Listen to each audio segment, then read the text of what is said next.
Hello. I am Tiana Nichelle.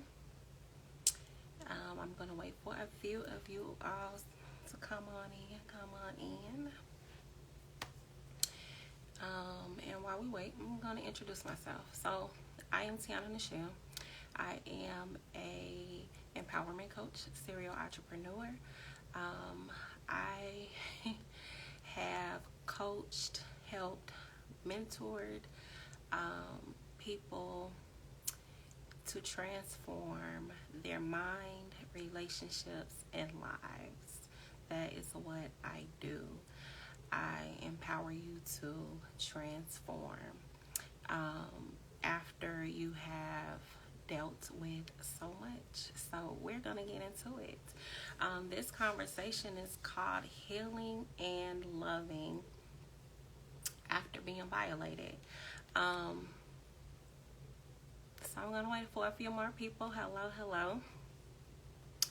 And how this conversation came about was that last week, when I spoke on a few things, I got asked some questions about my own healing journey after dealing with being violated in different ways. And I wasn't really able to address it, but there were people that were asking questions for themselves because they're going through their own process of trying to figure out how to heal past being violated. So I wanted to have that conversation because a lot of people are going through different things and they're not saying anything, both men and women. And it winds up coming out in your dating relationships, in your relationships with family, in your relationships in marriage, in your relationships with friends, and even people that you do life with on a regular basis, whatever category they may fall into. But violations are not just because when I say violations, people are probably like, oh, okay, sexual abuse, that's part of it. So violations can be physical abuse, sexual abuse, it can be mental. You've gone through, plenty of people have gone through heartbreak, loss, things that really break your spirit. And when you come across people who are not healed, a lot of the times they tend to spew that out on you. And so now you're in a broken state. So violations can happen in many different forms. Don't just think sexual violations, but that is one of the number one things that has happened to a lot of people, not just women, men too. Men don't talk about it, but they have gone through it at some point in their lives. There are men who have dealt with that from both male and females. And it is swept under the rug. It's swept under the rug, period. But we're going to have a conversation. So, hello. For those of you that are coming in, we're going to get into it. So we're talking about healing and loving after being violated. So when I got asked that question last week about my own healing journey, like I said, I wasn't able to really tap into it.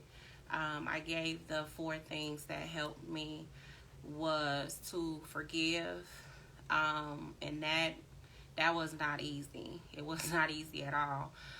Looking at the fact that I was imprisoned in my own mind, in my own thoughts and how I viewed the world. And I wanted something different, but I didn't know how to do that. I had to get real about my own healing journey. And I have a relationship with God after running from having a relationship with God. So ironic, but it actually has helped me. And I know that a lot of people find it hard to have that relationship because people get caught up in the perfectionism of church culture, and a lot of times the issues are not necessarily addressed, and everybody has some type of issue, some type of heartbreak that they've experienced, some type of violation that they've experienced, whether they've been cheated on, whether they have dealt with somebody who was manipulative. There is something there, and so it makes it hard for you to trust, which is the ultimate violation. All of those things lead to you having trust issues, not being able to trust yourself and other people. So a lot of the times when we are violated, we put up walls, which is human nature. And you're like, okay, nobody's ever going to do this to me again. And so you start questioning yourself a lot of times. You're like, okay, well, how did I choose this person? Or, okay, I don't want to make that mistake again. Or, how did I wind up in this situation? Or, why did this happen to me? A lot of times we go into, why did this happen to me? And it's not necessarily anything that you did wrong.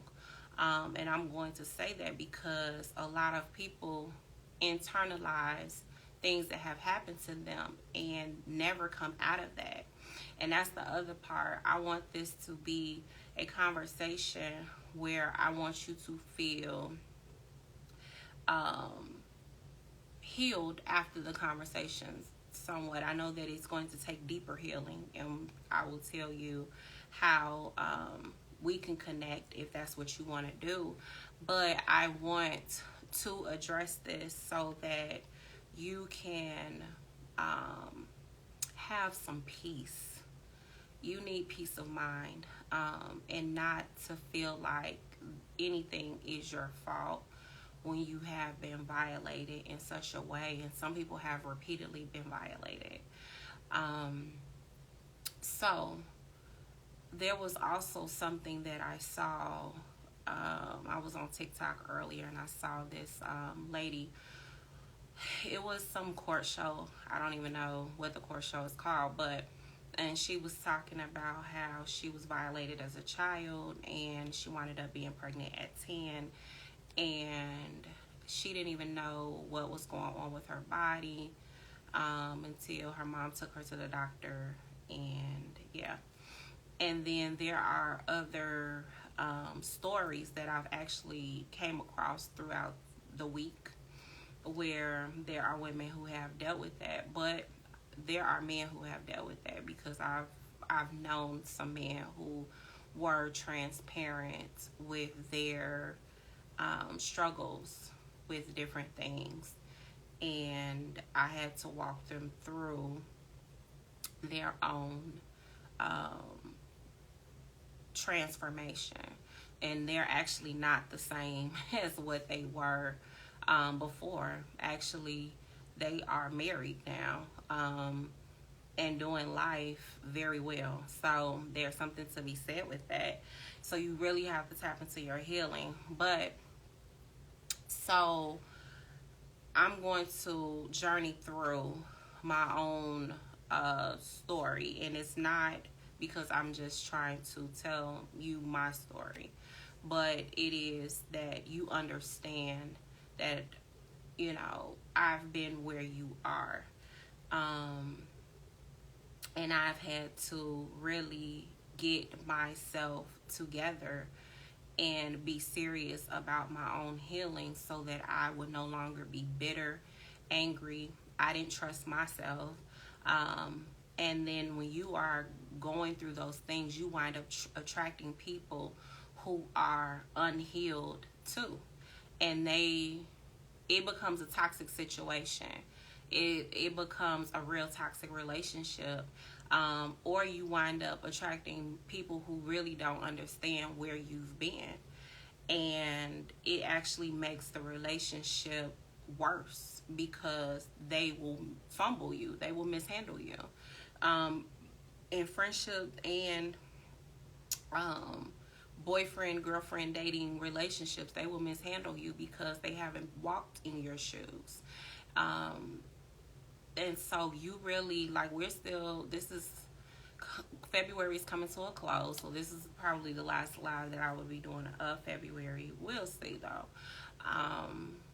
But I wanted to really tap into this because this is a part of self-love.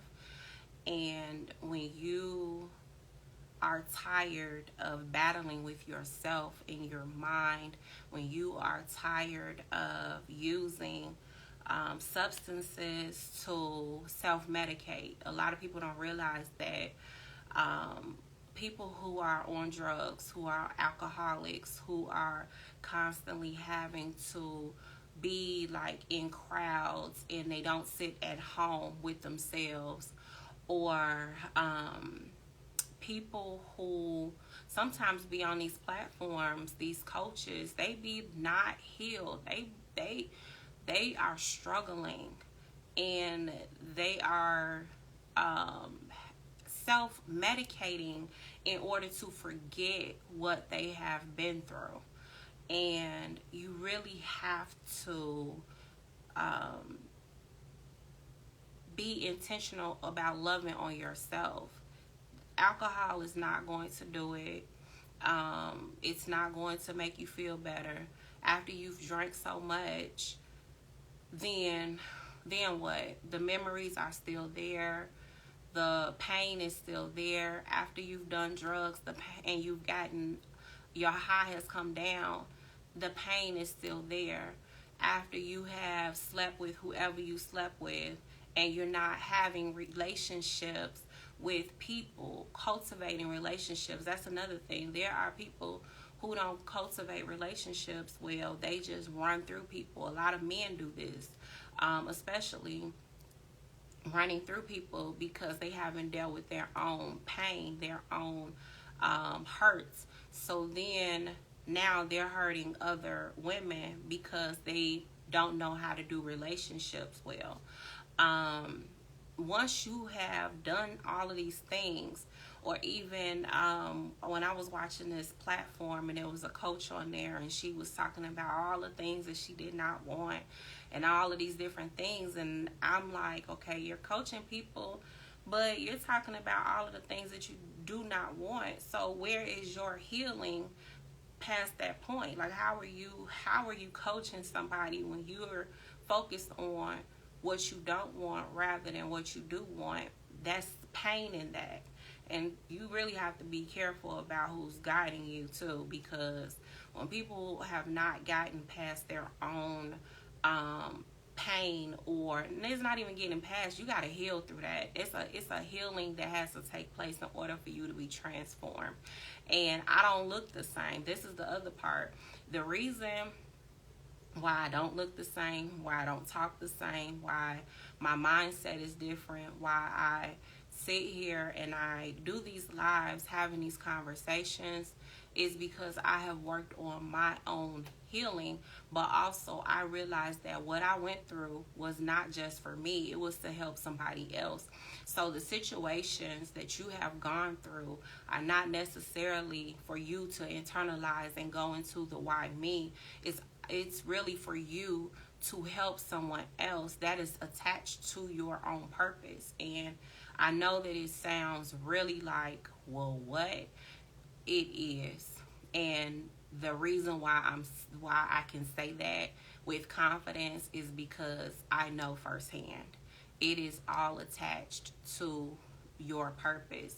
You have to do your due diligence to get yourself together. And I talked about this last week. Get yourself together so that you can be a better version of yourself, but you will also stop sabotaging relationships. You will be able to do relationships better. There's a lot of benefits in self-love through healing. And so let me go back. So I've dealt with physical violations where I was sexually abused in my childhood, again as a teenager. I was physically abused by somebody that I was dating in my early 20s. And it was a lot. It was a lot. I was angry. I was bitter. I was fighting people. I was cussing folks out. I was not a person that did relationships well at all. I had bottled everything up inside. Your girl had got up to 400 pounds. That's the other part. When you internalize all that stuff, a lot of times, you wind up eating your feelings. And you look up and you done ate your feelings and you done hit over 400 pounds. Yeah, that part. That was me years ago. So, I had gone through a lot of stuff, like back to back to back, not to mention a loss of a parent, who I was a daddy's girl. So it was like my world had crumbled, right? So I was dealing with a lot of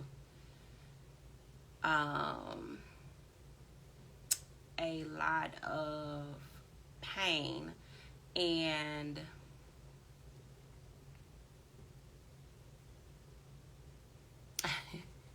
hello, I'm reading the comments. I had dealt with a lot of pain, and I had to really be intentional about getting myself together. But what happened is I was battling my mind for a long time, and some of the people that I went to school with can attest to how my attitude was. People that I did life with previously got a horrible version of me. I'm being all the way 100. Even in relationships, I had to double back and apologize to exes because I got convicted. This was a couple years ago, and I was like, I need to go apologize because I was not good. Like, I was not nice. Your girl was really dysfunctional, and it was because of things that I was battling with, because I was in the why me. Why did this happen? Why is everybody else happy? This is the other part. You look at everybody else and you like, why you so happy? Because that was how I was looking at people. They were having fun and they were like bubbly. Like, I had friends who were like super bubbly, and I'm like, how you so happy? And I was miserable. Like, child, I was so miserable. But it was because I was like really stuck in my pain. And so I know firsthand how that feels. So this is why I'm having this conversation, because there are a lot of people that are going through this and they're trying to figure out a way out. So I'm about to tell you how to do that. Went through all of these different things. I am okay. I am really I'm really grateful that I have the opportunity to help someone else, because it's a lot. It's a lot when you have dealt with sexual violations, when you have dealt with abuse, when you have dealt with heartbreak, when you have dealt with losing a parent, a loved one, when you have seen, I also seen my well, I'm gonna say ex-boyfriend. I'm in a relationship now, but my ex-boyfriend got killed in front of my face. I don't talk about that. It's not something that I talk about. He got killed. And so, yeah, trauma. I didn't trust anybody. I was stuck in, why am I experiencing this? Why am I going through this? Why? And it became where I was drinking. I was drinking to forget. And things were foggy in my life. Like, at a period of time, there's parts that I could not remember. even when I experienced being raped when I was in high school, there's a portion of my life that I don't even remember. And it's really crazy. But stuff like that happens, and a lot of times we black stuff out in order to function instead of actually hitting the issue head on and getting your help. Now, here's the thing: everybody is not going to, when you're looking for someone to apologize, everybody's not going to experience somebody apologizing. I didn't get an apology for what happened in my childhood. I did get an apology from the person that violated me as a teenager, and my ex who was abusive in my early 20s. Now, I did get those apologies, but I didn't go seeking them out. I was just like, God, I am tired of being miserable. I am tired of hurting. I was crying. There was, if I'm being honest, when I was in college, there was nights where I used to pray that God would take me, because I was so tired of replaying those things that happened to me in my mind. And there are a lot of people that are medicating because the abuse, the violations are on replay.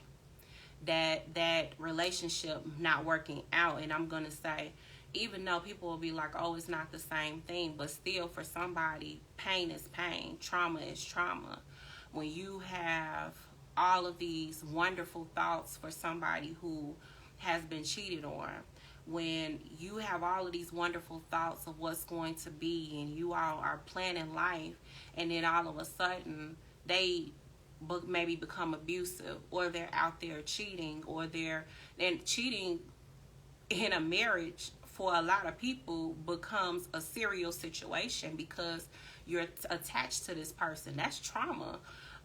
It may not be that, okay, this person may not have gone through the same thing that you might have gone through, but it's still traumatizing because you have put so much time and effort into that person. What did you say? I'm trying to read the comments, but you've put so much time and effort into that person, and you genuinely thought that they had your best interest at heart, and come to find out they out here messing with a gang of people, and you looking like, okay, well, how did we get here? And you're staying, trying to make it work. This is the other part, and it becomes traumatizing because you wind up staying in that situation because you're trying to work it out. Most times people don't just up and get divorced. They really try to work it out most times when those situations happen. And especially women, we're good for that. We're like, it was for better or worse, and this must be the worst, so we're gonna work through it. And then you wind up sending yourself through so much in order to make it work, and it's still not working. And so then you're like, okay, well, what's wrong with me? 9 times out of 10, nothing was wrong with you. You were in a relationship with somebody who wasn't healed. You were in a relationship with somebody that's self-medicating by bed hopping. You were in a relationship with somebody that did not have self-control. And this is just me being honest about what it really is. There are a lot of people that do not know how to practice self-control because they've spent so much of their lives being either out of control or trying to control some type of narrative, and then they can no longer hide it. When you are in a marriage or some type of a committed relationship, it's a little bit harder to hide pain and who you really are or what you're really struggling with. It's hard to hide that. And so people who are in relationship with you wind up getting the brunt of all of that. And so now you're traumatized. You're dealing with the trauma of whatever they didn't deal with. So here's the thing. I had to have a come to Jesus moment where I was really like tired. I was tired. Like I was crying at night, and for people who have known me, I'm not a public crier. I've become a little bit more emotional since my healing journey, where I'm able to be more comfortable and be more vulnerable. But for most of my life, I have not been a person that showed emotion at all, unless it was anger, unless it was rage. And I was tired of crying myself to sleep. That was what I was doing. I was crying myself to sleep because I was just like, why are all these things happening to me? Why, why? And I remember, it's clear as day, God was like, forgive them. And I was looking like, what? And I just said the words out loud, not even realizing what I was really saying or doing. But I said it out loud. And by doing that, though, it helped to free me in my spirit. And I don't even think that you really realize that. The forgiveness part, and I said this in previous videos and previous lives, the forgiveness part is for you. It is not getting them off the hook. It is not, pacifying a situation. It is to say, you know what? I have to forgive so that I can let go. Because if you don't forgive, you're going to remain locked up. And this is why we have so many people who are self-sabotaging and hurting other people, because they are locked up on the inside. There are people who are not able to love fully because they are still guarded from whatever pain or trauma or whatever the violation was. And so you have to be intentional about freeing yourself. That is a part of self-love. And you say, hey, well, I don't really know anything about that, but I'm going to teach you that. That is something that I will teach you. So connect with me, and we'll get down to the nitty-gritty on your healing. But so I was just like, okay, I forgive you. And I said it out loud. Fast forward, I didn't get any closure from when I was a kid, right? There was no closure. That person did not come back and apologize for all of the years that he told me that he was going to tell my parents that I was being bad, and all of these different things if I did not do whatever it was that he wanted me to do. That's why I also talk about talking to your kids, actually, because kids go through a lot, and there's a lot that they don't say, and these adults be manipulating these kids, that part, because he was a grown but adult. And so I didn't get any closure from that situation. No closure. I don't even know what that person is. But it happened for years. And I had buried it. I had buried it until it happened to me again as a teenager. And that's when I was flooded with all of the memories of what I had buried, and including the trauma of what had happened as a teenager. And I didn't have a support system or anything. There was nobody that was like rushing to my rescue, except once somebody that I was dating at that time. He was like really like, no, we need to, I'm gonna do this and that. And I was like, nah, just let me finish school and get through it, and you do whatever you need to do. But I I didn't get any closure from the other situation. Everything was like, it was stacking on top of one another. So then, fast forward, I go to college. By this time, I really didn't want to go. If I'm being honest, I didn't want to go because I knew I wasn't ready. I knew that I was hurting. On top of that, my junior year, my dad had died. My dad had died of a heart attack. He left the house. It never came back. Okay, so that was pain on top of pain. That wasn't junior year. I'm sorry. That was my sophomore year. I was 15. And so you're talking about pain on top of pain. And then once I got to college, I was just like mean. I was mean. You couldn't say boo to me without me popping off. And it was really painful now that I think about it to even be operating in that state. But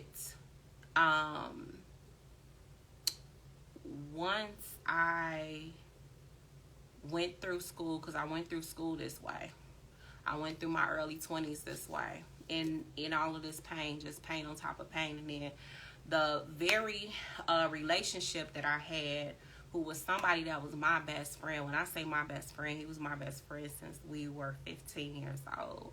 By this time, I was in my early 20s, and he's like, what do you think about being in a relationship? And I'm like, oh, okay. Because we had been like this. So it was like, okay, well, let's do it. And it was like Dr. Jekyll, Mr. Hyde. Once we got into the relationship, that man was cuckoo for Cocoa Puffs, okay? And everything was, and this is the other thing, paying attention to the signs. But a lot of times when you've never been in that situation, you don't even know the signs to look out for. So I actually do want to have conversations with younger women or teenagers, because this is how you wind up in these relationships. You said he was very much so. But so when we got into our relationship, everything that I did naturally with him, like at that time I was wearing glasses. And this is something real small, but this is a part of a sign. I wore glasses. When we started dating, he was like, don't ever wear those again because you think you're smarter than me. So don't wear those. At that time, I was wearing like those velour jumpsuits were in. And, we would go out to clubs and stuff. So I would have on a velour jumpsuit, some heels, have on a little cute bra and show it a little bit. That was how I was dressing. And he was like, don't ever dress like that. And I'm looking like, dude, I've been dressing like this since you know me. Like, what are we doing? But I just got quiet. I'm like, okay. And so I'm like, okay, I can't wear my glasses. I can't do this. We went out to a club. Some guy was trying to talk to me. I talked about this before a while. He was in the bathroom. He went to the bathroom. And I was telling dude, like, go away. I'm with somebody. And dude was not going away, okay? He was still talking. And I'm like, bro, bye. Whatever. He comes out of the bathroom, storms out of the bathroom. And like, let's go. And he snapped off on dude. But when we got in the car, that was the first time that he put his hands on me. And it kept going. He kept doing stuff. And it took for me to get fed up. And this is a lot of times what women don't do. They will continue to try to work it out. And I'm not going to say that the road to that was easy, because even after I whooped his tail, he apologized. even after all of that, and we got back together. And he didn't put his hands on me, because the one thing I did say to him was, if you ever put your hands on me again, you gonna see God that day, because I am not playing with you. It took for me to say that, and it scared him, because I had never said anything like that, like ever. And so he never did that, but he was still manipulative. And so even though I had said, because he apologized, and he apologized for years. When I say years, we weren't even dating. And he, called me and was basically like, I'm so sorry for what I put you through. I'm so sorry. Can I see you in person so I can apologize? And I don't know what was going on in his life at this time, but he was so sorry, okay? So we had the conversation, and then I realized that he was damaged. But I didn't realize this until I started getting me together. He was damaged from his own childhood. Now, it's not a reason for him to do what he was doing. Not at all, because he had did this to other women. So when he would call and be like, this is going on, because we still talked, and I would be like, so what did you do? What did you do? So it was like, why did I have to? Because I know what you did to me, so I can only imagine what you are doing to them. If I hadn't done what I did and got fed up with you, and now, I'm like, beat the brakes off this nigga. Like, that's where I was at with it. I blacked out. And if I hadn't done that, he would still be doing what he was doing. You know what I'm saying? Like, they didn't do that. They were on, let me call the police. I was like, no, let me make a point, because you will not do this again. You gonna see God if you do this ever in your life.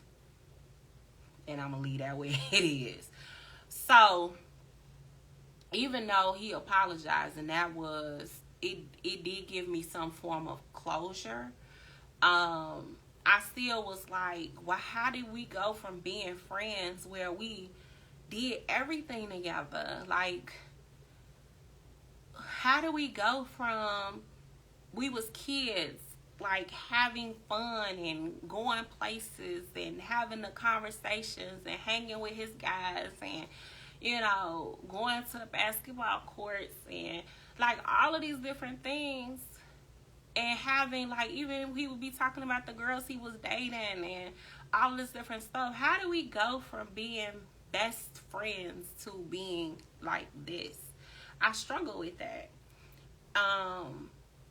But then I was just like, he having a great time in life. He didn't apologize, and he living his best life. Girl, what you gonna do?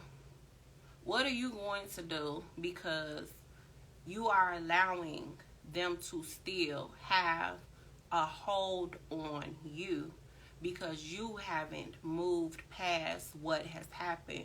You're still in prison in your mind.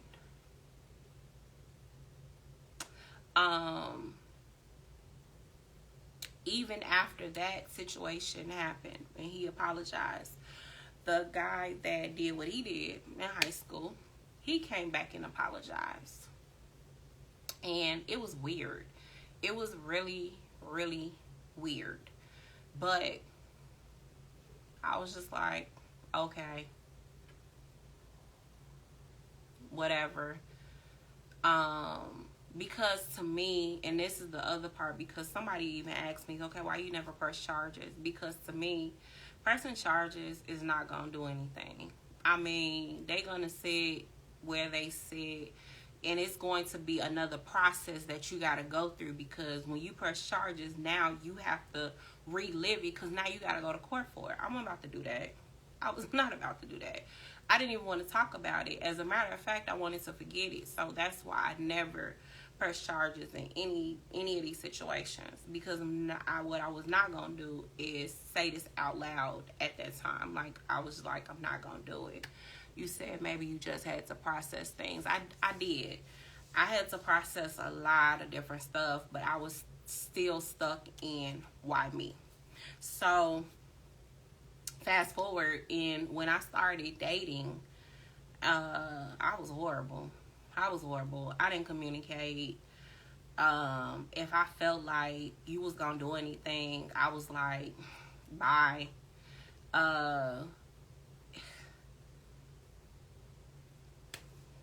That's so dysfunctional. It's really dysfunctional. I should have been dating. That was not cool. But I realized that all of that in order to take control of your own life, you have to release yourself from those situations. So saying out loud, I forgive you, is really key, because it's like you're talking to God and you're saying, I want to let this go. Like, I need freedom from all of these different things that I've dealt with, because I don't want to take this into my future. I no longer want to hurt like this. I no longer want to cry every night about this situation. I no longer want to be a prisoner in my own body and mind. I don't want to do this. So it's like a release for you to say, I give it up. Like, this happened to me in the past, and I'm not staying here. That's what it does for you. But then when you start to work through your own issues, baby, you're going to go through a whole nother process. But it's necessary, because you're saying, I love myself. That's the place where you love yourself so much that you are going to take the time to heal yourself. Take the time to work through your own dysfunctions. Take the time to find out what is really going on with me. Get back to what I always wanted to do, or what the person that I wanted to be. That is very necessary. Healing is self-love, and I don't even think that people know that. And there are people who I have, is making me emotional, because I've talked to people, even guys, that was like, I don't even love myself.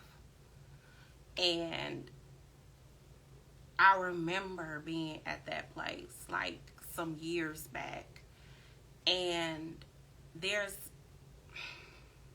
when you are at a place where you don't even love yourself, that's when you really need to get help, because that means that you can do anything to yourself or to anybody else. And if you're still here, then there is still hope for you. If you are still living and breathing, then there is still hope. There are people that can help you. And for them to say that to me, it still, because right now I'm like trying not to tear up, but that hurts, that somebody is hurting just that much, to say, I don't even love myself. Like, I don't even care about whether or not I live or die. Like, I don't care. It's like you have lost all hope. And this is why, if you are still here, you need to talk to someone. You need to get in connection with someone who can walk you through the process of your own healing journey, so that you don't feel like that anymore. Because your life matters, and you're still here for a purpose. You are still here for a reason. And God didn't make no mistakes when he made you, baby. He didn't make no mistakes. Those experiences and those violations, they, as terrible as they were, there is something that is supposed to come from your experience, and you're still here to tell your story. You're still here to help someone that is walking in a place of hopelessness, but you have to get yourself together. You have to be brave enough to talk to someone, because everybody that you come across is not going to judge you. That's why you have to be at a place where you're like, okay, I'm ready to heal. I'm ready to release this. I'm ready to sit and work through this. So, but you have to also find someone that has also journeyed through that. And not every counselor has journeyed through that. Not every life coach has journeyed through that, because those situations are really, really traumatizing situations that will, a lot of people didn't make it through. But if you're still here, then that means that you are supposed to heal so that you can save somebody else's life. Even if it was a situation where you have been heartbroken multiple times. I've talked to women who have dealt with multiple heartbreaks, where they just don't care about who they're dating at this point in life. They're just dating whoever that gives them attention. I've talked about situations where I realized that a lot of that stuff is stemming from not having a relationship with your dad, not being affirmed in who you are, not being told that you are beautiful, you are important, you are, loved. A lot of those situations stem from that. And then when you start dating, and you experience someone that was just so wonderful, and then all of a sudden they break your heart. Now you move on to the next person, they break your heart. And it becomes a repeated cycle. For some women, they wind up getting pregnant by each person. And so now they're carrying that pain into every single relationship that they go through, but they're looking at the tiny faces that were produced by those toxic relationships. So it's really too important for women to get into healing instead of being on the gram and dating all of these people, because now when you have dealt with a lot of pain from these children's fathers, then you inflict pain by how you talk to these children, how you do life with these children, and you're setting them up for a repeated cycle of what you have already dealt with. And I know for a lot of women that's not their intention, because they're just going through what they're going through. But once you have kids, you really have to change how you view things, because it really affects their world a lot. They go to school and they're angry. Little kids, like, I was a teacher. You got kids coming through the door pissed off at life. How, Sway? They like 2, 3, 4, 5 years old, mad at the world. Well, kids are very sensitive to energy. They be knowing stuff. They don't know how to articulate what's going on, and I've said this before. They don't know how to articulate what's going on, but it always shows up in their attitude and how they interact with other people. And so as parents, a lot of times you're like, well, the kid don't know, but they do. You think that you're protecting them by not telling them something or hiding different things, and that's fine, because they don't need to know everything. But sometimes explaining certain things to where they can understand what's happening, or even coming outside of your own pain. And I know it sounds like really harsh. This is why you have to be intentional about your own healing, because when you are raising and nurturing babies, especially you a mama, you have to get intentional about your own healing, so they don't spew off into your child and they become, little people that have all of these issues. And we got a lot of teenagers walking around here with issues. Why are they walking around here with all of these issues? A lot of this stuff came from issues that their parents were dealing with. And when they walk through the door, they getting cussed out. When they come, and they want to talk about something, they getting cussed out, or they being told they like their daddy, because there's a lot of pain that is happening. Even with men, there are men that, like I said, have gone through the sexual abuse as kids. There are men who have gone through heartbreak. I don't think that women really realize that men deal with stuff in different ways, and a lot of the times when they're sleeping with multiple women back to back to back, to me, that is a big red flag that they don't love themselves.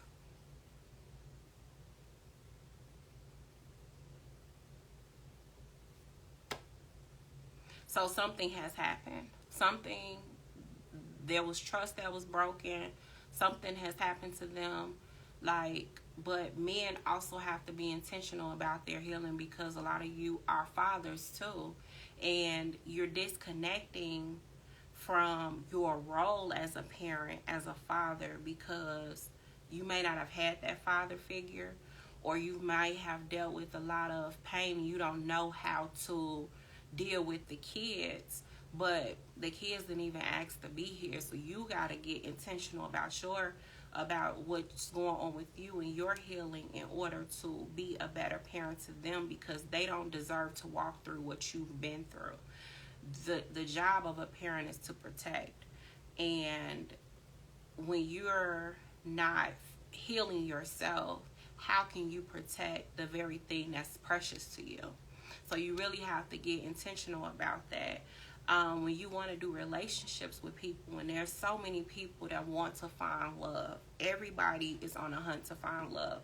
That's why all of these relationship coaches are jumping up out of the woodworks.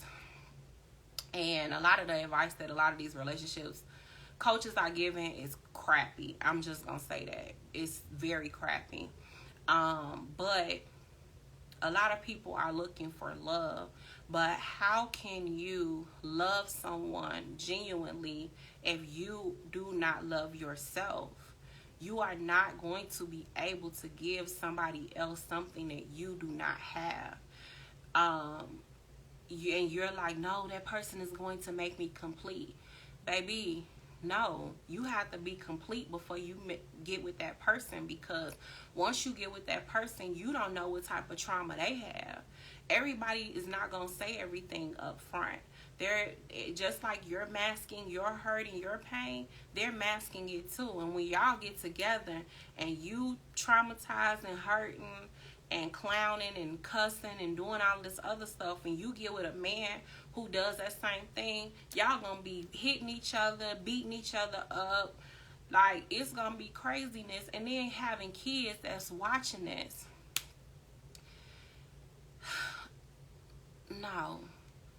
No, we gotta stop this.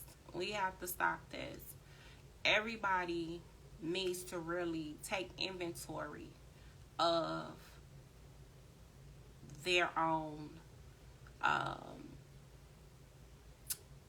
heart posture, their own emotions, where you are with what you have gone through. Yeah, if you can't talk about it, and this is one thing, if you can't talk about what you've been through, you're not healed. Because you should be able to talk about whatever the situation is transparently. Me having this conversation, I couldn't talk about these things before. It would make me angry. I would be so angry, like, after I would even think about it, or I would start crying. So you really have to take inventory of how you're really feeling about the things that you have experienced. And then you have to know that you may not get closure from these people. They may not apologize. Mama and daddy may not apologize for the stuff that they did to you out of their own stuff. I will say this, that I've realized that in my own healing process, that a lot of the things, the way that I was raised, and people that I've come in contact with, I realized that they were hurting. It has made me more sensitive to the older generation. It's made me more sensitive to other people, because now when I hear certain things, I'm like, okay, well, what are they really going through? That's where my head goes. But because I know how much pain that I was once in, so I'm very sensitive to other people's hurts and other people's trauma. And I just want people to experience self-love, but love at the greatest capacity, and being better for themselves, for their children, experiencing life in a different way. Because when you are hurt, it's hard for you to experience life fully.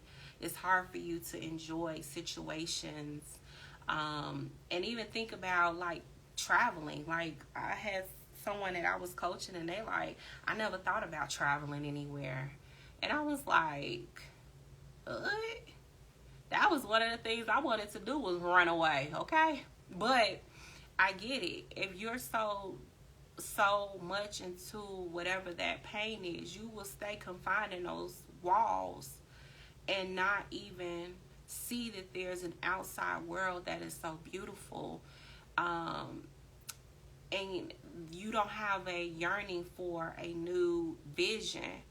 But once you are healed, you will want to explore the world and what it has to offer and see new places. There's something that opens up with you behind healing, and you get excited about life. And it's not an overnight process. It ain't easy. It's hard. It's really hard. But you gotta get to a place where you like, I love me, and I'm ready to do the work. Like, I'm ready to be better. I'm ready to let go. I'm tired of crying. I'm tired of hurting. I'm tired of being angry. I'm tired of dating all of these people and nothing is coming from it.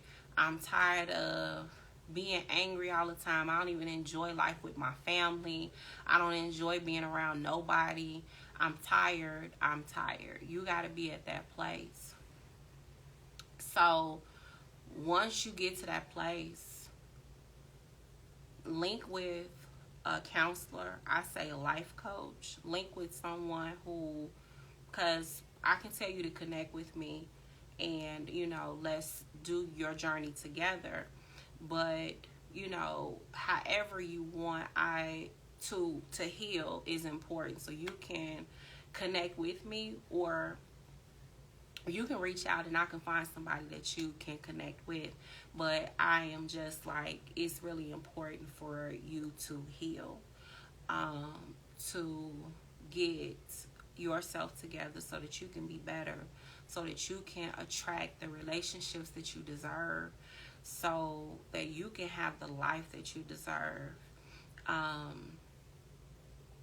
Because you really deserve it. You deserve the best. And I'm sorry that you went through those things. I'm just going to say that. I'm going to say, let me apologize on behalf of the people that hurt you, that you didn't deserve none of the things that you have gone through. You didn't deserve to be molested. You didn't deserve to be raped. You didn't deserve to be hit. You didn't deserve to be lied to be manipulated, to be constantly yo-yoed in your emotions. You didn't deserve none of those things. So I apologize on behalf of all of the people that hurt you. If you never receive an apology ever again, just remember this one. And now it's time for you to enjoy life, to embrace life. So let us connect. You can, if you want to, hit the link in my bio to connect, or DM me. I've had people to DM me. and we connected. From there, you can do either one, however you choose. But let's really get intentional about your healing, about loving on yourself. I will say that this week, find something that you would like to do. Now, this is not going too deep into, the whole healing process, but it does help you to have a something that's freeing to do. So find something that it is that you would like to do, something that you can afford to do that's really reasonable, and go do it. One thing this weekend, you got Friday, Saturday, Sunday, pick a day. If you got to drop kids off at your mama house, tell baby daddy come get them, or husband, I'm leaving, whatever it is, wife, I got to go, or somebody, whoever, get somebody to watch the kids, go do one thing that you enjoy. If you are married, I would say do it together. Do one thing with your spouse together. And even use that as a time to be transparent about where you all are with your emotions. Use that as a connection time if you are going to do something with your spouse. Whether you're going on a long drive, have the dialogue. And also tell them what you need from them, right? While you're journeying through your healing. Tell them what you need. After you say how you're feeling, say, this is what I need from you that will help me to do X, Y, and Z.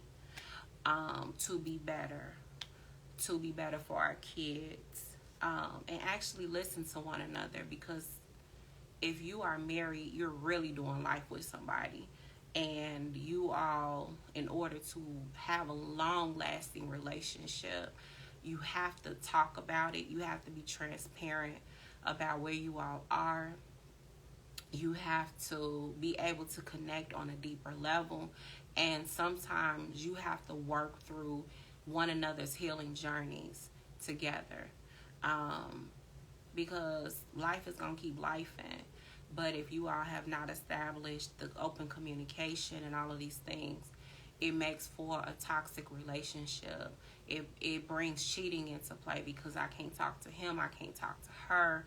But when you all are on one accord, it makes that much of a difference. So, and it will show up even in your children. It will. So if you're married, go ahead, go on a drive or have a date. Do something. If you're not, take yourself on a date. I am notorious for doing this, and people used to look at me like I was crazy. I didn't care. Am I single? Because technically I'm still single because I'm not married, but I'm dating. I'm in a relationship. So, but when I was completely single, I would go on dates. I would take myself out to eat, and I would have a date with God. Like, seriously, I would sit there with my notebook, and I would write, or I have my laptop, and I would just write out things that I was dreaming about, or things that I wanted to do, or journal down like what I was feeling in that moment. Different things. And when I would get done with, that part, going, to dinner or lunch, or sometimes I would go to breakfast, and I've written stuff down, and people are like, okay, she really working over there. But no, I'm working on me. I wasn't working on work. I was working on me and being a happier version of me. And you have to do that. You are worth it. You are very much so worth it. And once you have healed, you're going to attract somebody that's going to be healed, and they're going to love the heck out of you. Now, I'm not saying that you might not come across a few clowns first, but you will be able to recognize those clowns and send them on their way. But you will get somebody who is healed and intentional about their healing when you are truly healed. And it's an amazing thing. It is an amazing thing. And you deserve it. You deserve the best. So if you would like to connect with me, just hit the link in my bio. You can inbox me. I don't care how you connect or how you decide to get into your healing, but baby, I want you to do it because it is so necessary. You are worth it. You are important. Let's do it. So with that, thank you all for joining in on the conversation on Facebook and Instagram. This video will actually be posted to YouTube, so you can watch it in its entirety. Let's see. If you want daily affirmations, I have a mobile app, Empower Society mobile app. It's in your Google Play and your Apple App Store. Every morning, I send a message empowering you, inspiring you, motivating you to do something, to get up and be the best version of you, to take on a new day, to whatever it is. It's always something inspirational. So download the app, child. Download the app. What else? Let's see. So I have a nonprofit organization that is giving resources and services and all of these different things to individuals with disabilities. And so if you would like to connect with me to volunteer, you can donate. The website is in my link. You can find out what we're about. It's also in memory of my sister. Now that she is not here, we started the organization in 2019, and it's been going ever since. Every year we do an annual supply drive. We are in the process of collecting supplies. So if you would like to donate school supplies for children in disadvantaged communities who have disabilities, please feel free to do that. I will keep you abreast of whatever we have going on. I actually have a siblings workshop next month. Yes, in honor of World Down Syndrome Day. And we're going to be tapping on goal setting, how to accomplish your goals while supporting your sibling with disabilities. So I'll be talking about that next month on the sibling workshop. It's free. So if you are interested, just click the link in my bio, sign up for the updates, put your email address in, and you will be sent an email, well, several emails, but that's the way that you will be able to learn about upcoming events. In October, we are actually having a wonderfully made sneaker ball gala. So if you are interested in volunteering and coming, being a part, connect. What else? I think that's it for tonight. Thank you so much for joining, and I will see you later. Bye.